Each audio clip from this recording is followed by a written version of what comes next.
The rain had just stopped when Elena Voss stepped out of her black SUV. The air smelled of wet pavement and distant hospital disinfectant. At 38, she was one of the youngest self-made billionaires in the country, yet tonight the title felt heavier than the tailored coat on her shoulders. Another board meeting, another gala where every smile asked for something, another night returning to a penthouse that echoed with silence. She had driven here without a clear reason, needing only to breathe air that wasn't filtered through glass and expectations. Across the small park that bordered the children's hospital her foundation supported, she saw him. A man sat on a weathered bench, his body curved protectively around a little girl asleep against his chest. The child's small fingers were curled into his shirt. His hand moved in slow, steady strokes through her hair, back and forth, as if the rhythm itself was keeping the world from falling apart. There was no phone in his hand, no earbuds, no sign he was waiting for anything except the sunset that was quietly bleeding gold across the hospital roofline. Elena watched for a full minute before her feet carried her forward. Something about the scene refused to let her walk past. When she reached the bench, the man looked up. His eyes were tired but kind. No flash of recognition, no calculation, just quiet surprise and a small shift of his shoulders to make room. "Excuse me," Elena said, her voice lower than the one she used in boardrooms. "Can I sit with you?" He nodded once. "Of course, plenty of room." She sat. The expensive fabric of her coat whispered against the worn wood. For the first time in months, perhaps years, no one was watching her, no one wanted her signature, no one needed her to perform strength. The man beside her simply turned his gaze back to the sky. Between them, the child's breathing rose and fell like a tiny tide. They sat in comfortable silence while the light faded. What Elena did not know, what she could not have known, was that the quiet man sharing her bench had been keeping her foundation's most vital program alive for 2 years. Through an inheritance he had never touched for himself, Marcus Reed had sent hundreds of thousands of dollars anonymously to the Voss Children's Foundation, every dollar earmarked for the family housing program that once let him stay near his wife during her final months. He had never wanted credit. He only wanted other children to have what his Lily once had. And what Marcus did not know was that the woman who had asked to sit beside him was the architect of the very foundation that had once held his broken family together. In that ordinary moment on an ordinary bench, two worlds that had never been meant to touch began to quietly rewrite each other. But what if the person who had been carrying your mission on their back for years was sitting right beside you, and all you had to do was ask if you could sit with them? If this story is moving something in you right now, if it reminds you that the people who change everything rarely announce themselves, I would be deeply grateful if you subscribed. Every one of these stories is researched and written with care because I believe the quiet heroes among us deserve to be remembered. Your support lets me keep finding and telling them. 3 years earlier, Marcus Reed's life had been measured in hospital corridors and the soft beeps of machines that never seemed to sleep. His wife Sarah had been diagnosed with an aggressive cancer when Lily was only 3. The nearest specialized treatment was 2 hours from their small apartment. Every morning, Marcus would drive Sarah to appointments, then return home to Lily, then drive back again. The exhaustion was total. The fear was worse. Then a hospital social worker told them about the Voss Children's Foundation's family housing program. For families whose children or spouses faced long treatments, the foundation provided small furnished apartments just blocks from the hospital, free for as long as treatment lasted. Marcus and Lily moved into one on a Tuesday. That night, he held Sarah's hand while Lily slept in the next room. For the first time in weeks, he did not have to choose between being a husband and being a father. Sarah died on a Thursday in early spring. Marcus carried Lily out of the hospital with one arm and a single suitcase in the other. The foundation apartment key was returned quietly. No one asked for anything in return. In the years that followed, Marcus rebuilt a life measured in smaller, steadier things. He taught history at Lincoln High School, the same school he had once attended. He stayed late most afternoons coaching the boys' basketball team, a group of kids who had lost more games than they had won in 5 seasons. He never yelled. He simply showed up every day and taught them that effort mattered more than the scoreboard. Money was always tight. A teacher's salary and a single father's expenses left little room for anything beyond groceries, Lily's ballet classes, and the occasional new pair of sneakers. Then his grandfather passed. The inheritance was substantial, enough to buy a house outright, enough to quit teaching if he wanted. Marcus sat at his kitchen table for 3 nights, staring at the numbers. On the 4th night, he called a lawyer he trusted and set up a donor-advised fund. Every quarter, without his name attached, large portions of the inheritance moved quietly to the Voss Children's Foundation, always marked for the family housing program. He never told anyone, not his sister, not his closest friend, not even Lily, who was too young to understand.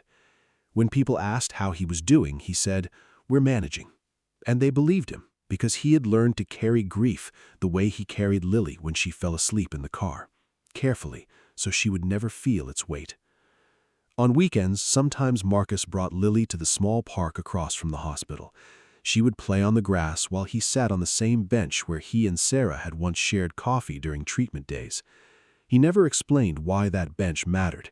He simply sat, one hand resting on the wood, and watched his daughter run in the sunlight. That was the man Elena had asked to sit beside. A man who had taken the worst thing that ever happened to him and turned it into quiet, invisible mercy for strangers. Have you ever given something precious without anyone knowing it came from you? What kind of giving that teach you about yourself? And if you could go back and thank someone who helped your family in a dark season, who would that person be? While Marcus Reed was quietly redirecting an inheritance, Elena Voss was living inside a different kind of arithmetic. Her days began before sunrise with calls from the West Coast and ended long after dark with reports that needed her signature. The Voss Children's Foundation had grown faster than anyone predicted. What had started as a small initiative to cover medical travel costs had become a national network of family housing, research grants, and emotional support programs. On paper, the numbers were beautiful. In her chest, something had gone quiet. She told herself the emptiness was the price of impact. She told herself that boardrooms and galas were simply the tools required to keep the work alive.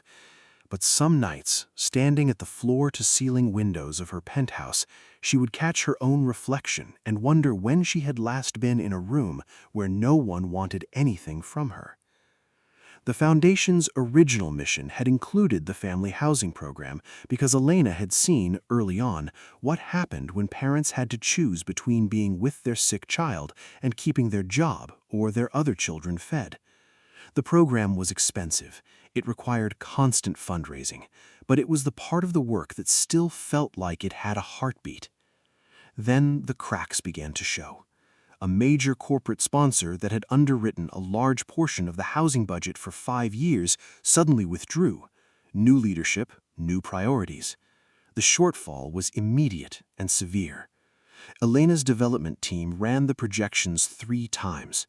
Even with existing reserves, the family housing program would run out of money in less than 90 days. The board was already circulating quiet memos about right-sizing non-clinical programs. Elena fought every argument with data and stories, but she could feel the tide turning against her. She had not visited the hospital in almost a year. She received the impact reports, of course. She knew how many families had been housed, how many parents had been able to stay bedside, but she had not walked the hallways or sat with anyone who had actually used the program her foundation claimed to champion. On the evening the rain stopped, she had driven to the hospital without telling her assistant. She needed to see it again. She needed to remember why any of it mattered. That was the night she saw the man on the bench. She had not planned to speak to him. She had only wanted to watch the light change. But something about the way he held his sleeping daughter made the noise in her head go still. When she asked if she could sit, it was the most honest sentence she had spoken in months. Now, back in her office, the numbers on the spreadsheet seemed to mock her. Somewhere in this city was a person, or perhaps a small group, who had been sending large anonymous gifts specifically to the housing program for 2 full years. The gifts had been the only reason the program had survived the last corporate withdrawal. Elena stared at the donor report until the words blurred. She needed to find that donor. Not for a plaque or a press release. She needed to look them in the eye and say, "Thank you," before the program they had quietly saved disappeared anyway. The morning after the bench, Elena arrived at the foundation offices before anyone else. She pulled the full donor history for the family housing program and read every line. The anonymous gifts were not random. They arrived like clockwork every quarter, always substantial, always earmarked for housing, always without a name or a note. Over 2 years, the total approached $500,000, enough to keep dozens of families together during treatment, enough to matter more than any single gala. She called her head of development into her office and closed the door. "I want to find them," she said, discreetly, no press, no letters that could be traced back. "I just need to know who has been carrying this program." Her team tried. They followed the wire transfers to a donor-advised fund managed by a small law firm that specialized in privacy. The firm would not disclose the client. Elena asked them to run the numbers against any known major donors. Nothing matched. She asked the hospital's social work department for stories of families helped by the housing program over the last 3 years. She read every one. One entry, dated 3 years earlier, described a father and his 3-year-old daughter who had stayed in the apartments during the mother's final months. The father was listed only as M.R. The social worker who wrote the note had added one line. "Father remained present and gentle every single day. Daughter never had to say goodbye alone." Elena read that line 3 times. She began visiting the hospital in the evenings. She wore simple clothes and kept her hair down. She sat with parents in the family lounge and listened. One mother told her the housing program had saved her marriage. Another father said it had let him keep his job because he could still work remotely from the apartment. A grandmother cried when she described being able to sleep in the same room as her grandson on his last night. Elena started returning to the park as well. She told herself it was only to clear her head, but part of her hoped the man with the little girl might be there again. On the 3rd visit, he was. He looked up when she approached. This time there was the smallest flicker of recognition, not of her name or her wealth, but of the woman who had once asked to sit. He shifted without being asked. Lily was awake this time, drawing quietly in a notebook on his lap. Elena sat. They spoke at first about nothing important, the weather, the way the light hit the hospital windows at this hour. Then Lily looked up and said, very seriously, "My mom used to like this bench too." Marcus's hand paused on his daughter's back for half a second. Then he continued the slow circles. Elena felt something shift inside her chest. Over the next week, she learned his name was Marcus Reed. He taught history and coached basketball at Lincoln High. He had lost his wife 3 years ago. He brought Lily to this park because it was one of the few places that still felt like it belonged to all 3 of them. She took that information back to her office and asked her team to cross-reference quietly. The timing of the anonymous gifts aligned almost exactly with the period after his wife's death. The amounts were consistent with someone who had received an inheritance and chosen to give away most of it. There was no smoking gun, only a pattern that felt too precise to be a coincidence. Elena did not sleep well that week. She kept seeing Marcus's hand moving through Lily's hair. She kept hearing the social worker's note about the father who never left. She kept looking at the spreadsheet that said the program would close in 71 days unless something changed. Elena returned to the bench the following Friday. Marcus was already there. Lily was with her grandmother. For the first time, they sat without the buffer of a sleeping child between them. He told her in the low voice of someone who rarely speaks of these things that the Foundation's housing program had let him stay with his wife until the very end, that those extra weeks had been the only gift he had been able to give her. Elena closed her eyes against the sunset and felt the weight of every anonymous dollar settle into place. The board meeting was scheduled for the following Thursday. Elena had prepared every argument, every impact metric, every family story she had collected. She knew it would not be enough. The numbers still favored cutting the housing program. The corporate withdrawal had created a hole too large for reserves alone. She spent the weekend before the meeting at the hospital and the park in alternating shifts. She needed to feel the stakes in her body, not just on paper. On Saturday evening, she returned to the bench and found Marcus there again. This time, Lily was asleep against his chest, and the sight made Elena's throat tighten. They talked for almost an hour. Marcus told her about the inheritance and how he had spent 3 nights deciding what to do with it. He told her he had never wanted recognition because the money had never felt like his to begin with. It had felt like something that needed to be passed on. Elena listened and said very little.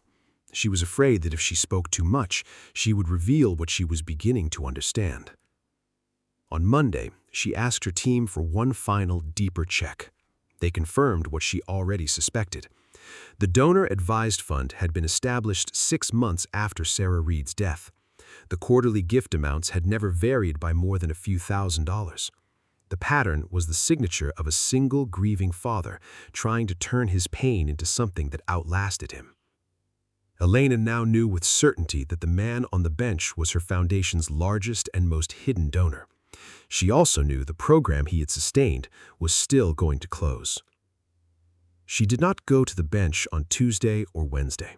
She told herself she was preparing for the board meeting. The truth was simpler. She was afraid. Afraid that if she told Marcus who she was, he would think every conversation had been a performance.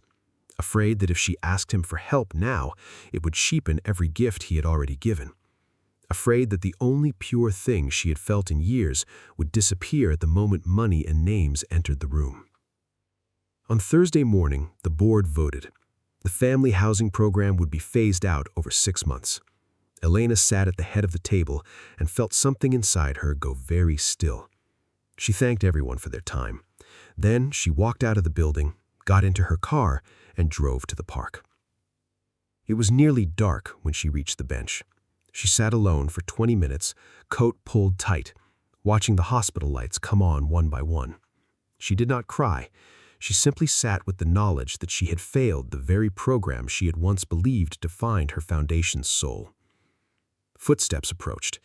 She knew who it was before she looked up. Marcus sat down beside her without asking. Lily was not with him. For a long moment, neither of them spoke. Then Elena turned to him and said the words she had been carrying for days. "I know it's you." Marcus did not move. His hands stayed folded in his lap. "I know you're the one who has been sending the money, the amounts, the timing after your wife, the fact that you never asked for anything. I had my team look. I'm sorry. I needed to understand why the program was still standing when everything else said it should have fallen." Marcus was quiet for so long she thought he might stand and walk away. When he finally spoke, his voice was rough. "I didn't do it so the woman who runs the foundation would find me on a bench. I know. I sat down that first night because I wasn't looking for a donor. I sat down because you looked like someone who didn't need anything from me, and I haven't felt that way in a long time." She told him about the board vote. She told him the program would close anyway. She told him she had come here tonight because she had nowhere else to go where the truth felt bearable. Marcus looked at the hospital lights for a long time. "I can give a little more. Not enough to save it, but a little more." Elena shook her head. "I'm not asking you for money, Marcus. I'm asking you if I can tell your story without your name to the board one more time, not as a donor, as a father who once needed what the program gave and then chose to give it back to others. I think they need to hear it from someone who lived it." Marcus was silent again. Then he nodded once. "Tell it, but only if you promise me one thing. Anything. Promise me that when this is over, whatever happens, you'll still come sit on this bench sometimes. Not because you're looking for anything, just because it's a good place to watch the light change." Elena felt something loosen in her chest that had been tight for years. "I promise." The board reconvened on Friday afternoon at Elena's request. She did not bring new numbers. She brought 3 stories. One belonged to a mother who had been able to stay with her son through his final round of chemo because the housing program existed. One belonged to a father who had kept his job and his marriage because he could sleep in the same building as his daughter. And one belonged to a history teacher whose wife had died in the hospital while he and his 3-year-old daughter stayed in a foundation apartment 2 blocks away. She did not use Marcus's name. She described only what the program had meant to that one family and what that family had chosen to do with the years that followed. When she finished, the room was quiet for a long time. The vote was not unanimous, but it was enough. The program would receive a 6-month extension while the foundation developed a new fundraising strategy specifically for family support services. Elena was authorized to personally bridge the immediate gap with a quiet contribution of her own. No press release, no naming rights, just the work continuing. That evening, she returned to the bench. Marcus was already there, with Lily, who was drawing stars in her notebook. Elena sat on the other side of the little girl. For a while, they watched the sky together. "I told them," she said quietly. "They listened." Marcus nodded. He did not ask for details. He simply reached over and smoothed a strand of hair that had fallen across her forehead. Lily looked up at Elena. "Are you the lady who helps kids at the hospital?" Elena smiled. "I try to be." Lily considered this, then went back to her drawing. "My dad helps kids too. He gives them money so they can stay with their moms." Marcus went very still. Elena looked at him over Lily's head. He met her eyes and gave the smallest, almost imperceptible shake of his head. "Not yet. Not like this." Elena nodded back. She understood. They sat until the first stars appeared. When it was time to go, Marcus stood and lifted Lily into his arms. She rested her head on his shoulder the way she had that first evening. Elena remained seated. "Same time next week?" she asked. Marcus adjusted Lily's weight and looked at her for a long moment. "Same time." He turned and walked toward the parking lot. Elena watched them go until the small shape of his shoulders disappeared between the streetlights. Then she stood, brushed the bench with her hand once, and walked back to her car. The program would survive. The man who had saved it would remain unknown to almost everyone, and the woman who had built the foundation had finally found the one thing her empire had never been able to give her, a place where she could sit without needing to be anyone at all. In the weeks that followed, the family housing program received its extension and a new, smaller, but steady stream of support. Elena personally ensured the immediate shortfall was covered. She did it quietly, the way Marcus had taught her, without ever saying a word. She kept her promise about the bench. Every Friday at sunset, she arrived, sometimes with coffee, sometimes with nothing but her coat and the questions she was still learning how to ask. Marcus and Lily joined her more often than not. Lily began to bring drawings to leave on the bench for the next family who needs to sit here. Marcus never spoke again about the donations. Elena never asked him to. What changed was subtler. Elena began leaving her office earlier on some evenings. She started visiting the hospital family lounge without an agenda, simply to listen. The penthouse did not feel quite so large or so empty. She still ran the foundation. She still attended the galas when she had to. But the numbers on the spreadsheets no longer felt like the only language she spoke. Marcus continued teaching and coaching. The basketball team won 3 more games that season than they had the year before, not because they suddenly became champions, but because the boys had started believing that showing up mattered, even when the scoreboard disagreed.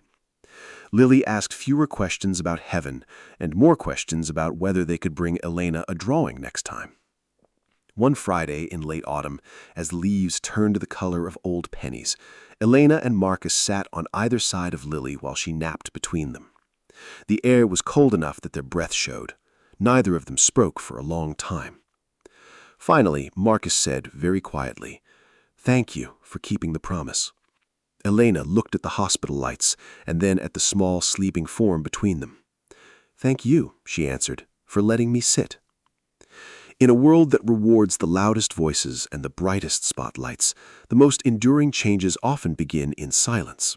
A bench, a question, a hand moving gently through a child's hair while the sun goes down. Two people who had nothing in common except a shared belief that families should not have to choose between love and survival. Marcus Reed never wanted to be known. Elena Voss had spent years being known by everyone except the people who mattered most. In finding each other on an ordinary bench, they each recovered something they had lost. He recovered the knowledge that his gifts had mattered, and she recovered the knowledge that her foundation still had a soul. The program continues. The donations continue, still anonymous. And on most Fridays, when the light begins to fade, there is still a bench where a billionaire and a single father sit in comfortable silence while a little girl sleeps between them. And the world, for a little while, feels exactly the right size. If you could have one conversation with someone who changed your life without ever knowing it, what would you want to say to them? If this story moved you, please tap the like button. It genuinely helps more people find these quiet stories of courage and connection. And if you believe, as I do, that the world still needs reminders of the hidden heroes walking among us every day, I would be honored if you subscribed and joined us for the next one. Thank you for watching all the way through. Take care of each other out there.